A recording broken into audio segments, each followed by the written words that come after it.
नमस्कार दोस्तों, आज हम पढ़ने वाले हैं बहुत ही शानदार टॉपिक, सबसे सरल और सबसे अच्छा टॉपिक फिजिक्स का, कैपेसिटी। कैपेसिटी की बात करते हैं तो कैपेसिटी क्या होता है? किसी चालक में आवेश के स्टोरेज करने की क्षमता जो होती है उसकी क्या कहलाती है? कैपेसिटी कहलाती है, धारिता कहलाती है। तो इसकी बात करें हम वायर नंबर पे, तो किसी कंडक्टर पे, कोई भी कंडक्टर है, कंडक्टर में जितना भी चार्ज स्टोरेज किए जा सकते हैं उसको हम उसकी क्या बोलते हैं? कैपेसिटी बोलते हैं। इसका जो यूनिट है, यूनिट होता है फैराड, या फिर हम इसको बोल सकते हैं कूलम्ब पर वोल्ट। तो इसको सबसे पहले हम डेली लाइफ स्टाइल से जोड़ते हैं। माना ये हमारा क्या है, एक बॉटल है, 1 लीटर का बॉटल है, इसमें पानी हम कितना स्टोर कर सकते हैं? 1 लीटर पानी स्टोर कर सकते हैं। अगर इसके बाद भी इसको किसी भी नल से या किसी भी सोर्स से इसमें और भी पानी भरना चाहे तो 1 लीटर से ज्यादा पानी स्टोर नहीं हो पाएगा, क्योंकि इसकी कैपेसिटी कितनी है? 1 लीटर। ऐसे ही किसी भी कंडक्टर पे, माना एक कंडक्टर है हमारा, इस कंडक्टर में हम कितना चार्ज स्टोरेज कर सकते हैं? Q चार्ज स्टोरेज कर सकते हैं। तो Q इसकी क्या हो जाएगी? Q चार्ज स्टोर कर सकते हैं तो C इक्वल हो जाएगा capacity Q upon V। Capacity हो जाएगी Q अपॉन V। क्लियर हुआ? अगर इसका यूनिट की बात करें तो यूनिट होती है कूलम्ब पर वोल्ट। कूलम्ब पर वोल्ट को हम क्या बोलते हैं? फैराड। कूलम्ब पर वोल्ट को बोलते हैं फैराड। अगर हम इसका डायमेंशन फॉर्मूला की बात करें तो डायमेंशन फॉर्मूला क्या हो जाता है? डायमेंशन फॉर्मूला Q का होता है। Q का होता है कितना? Electric current multiply by time upon voltage का होता है work upon charge. Work upon charge, तो वर्क कितना हो जाएगा? ml स्क्वायर t की पावर -2 अपॉन कितना हो जाएगा? चार्ज का कितना हो जाएगा? फिर से 80। ये 80 का 80 के साथ मल्टीपल हो जाएगा, कितना हो जाएगा? m की पावर -1 t l की पावर -2 a की पावर +2 और t की पावर हो जाएगा -2 कितना हो जाएगा? 4। क्लियर हुआ?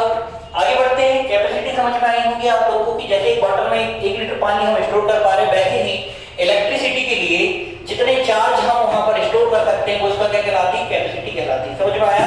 आगे बढ़ते हैं। हम कैपेसिटर देख रहे हैं, तो कैपेसिटर क्या होता है? अब इस बॉटल की जो कैपेसिटी है वो कितनी है? 1 लीटर।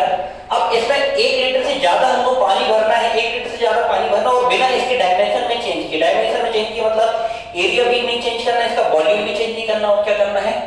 इसमें इससे ज्यादा चार्ज स्टोर करने हैं या इससे ज्यादा पानी स्टोर करना है।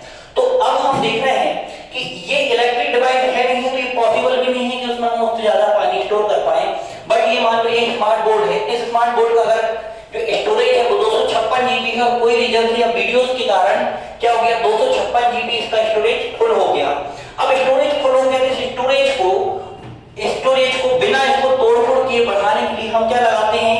छोटी सी पेन ड्राइव लगा देते हैं, छोटा सा कार्ड लगा देते हैं। मोबाइल की बात करते हैं, मोबाइल में इलेक्ट्रॉनिक गैजेट में क्या करते हैं? कार्ड लगा देते हैं, पेन ड्राइव लगा देते हैं, और क्या कर लेते हैं? पेन ड्राइव और कार्ड वगैरह लगा के हम इसकी क्या बढ़ा देते हैं? कैपेसिटी बढ़ा देते हैं। तो जो कैपेसिटी बढ़ा देता है उसको क्या बोलते हैं? कैपेसिटर बोलते हैं। क्या बोलते हैं? कैपेसिटर। और कैपेसिटर क्या करता है? C equal Q upon V1 - V2 पे वर्क करता है। मतलब कि सबसे पहले कैपेसिटर में क्या होता है? एक प्लेट होती है, एक इलेक्ट्रिक प्लेट होती है, A दूसरी इलेक्ट्रिक प्लेट होती है B। इलेक्ट्रिक प्लेट A में हम करंट सप्लाई करते हैं और इलेक्ट्रिक करंट B में करंट सप्लाई नहीं करते। इलेक्ट्रिक करंट A में जैसे करंट सप्लाई किए तो चार्ज डिस्ट्रीब्यूट हो जाएंगे।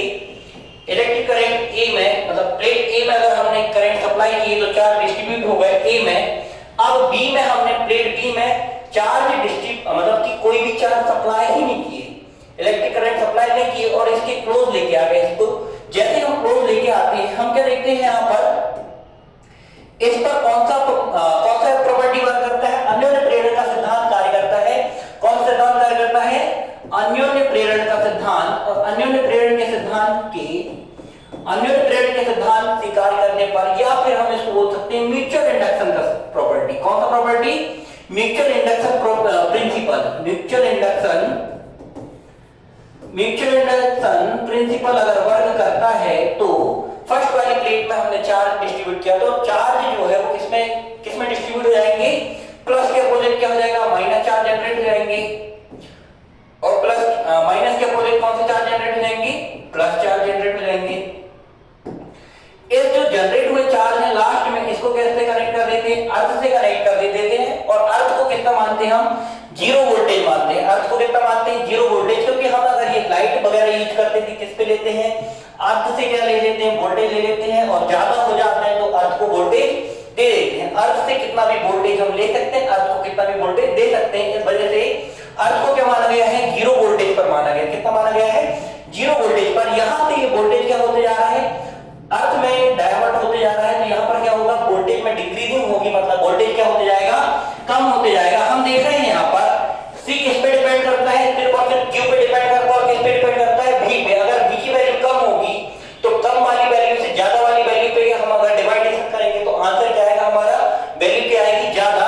और वैल्यू जैसे ही ज्यादा आती है हम देखते हैं वहां पर क्या बढ़ जाएगी, कैपेसिटी बढ़ जाएगी। तो कैपेसिटर किस पे वर्क करता है, म्यूचुअल इंडक्शन की प्रॉपर्टी पर वर्क करता है, या अन्य प्रेरण के सिद्धांत पर कार्य करता है। कैपेसिटर दो टाइप के कैपेसिटर को कनेक्ट करने के दो टाइप होते हैं। पहला होता है सीरीज कॉम्बिनेशन, दूसरा होता है पैरेलल कॉम्बिनेशन।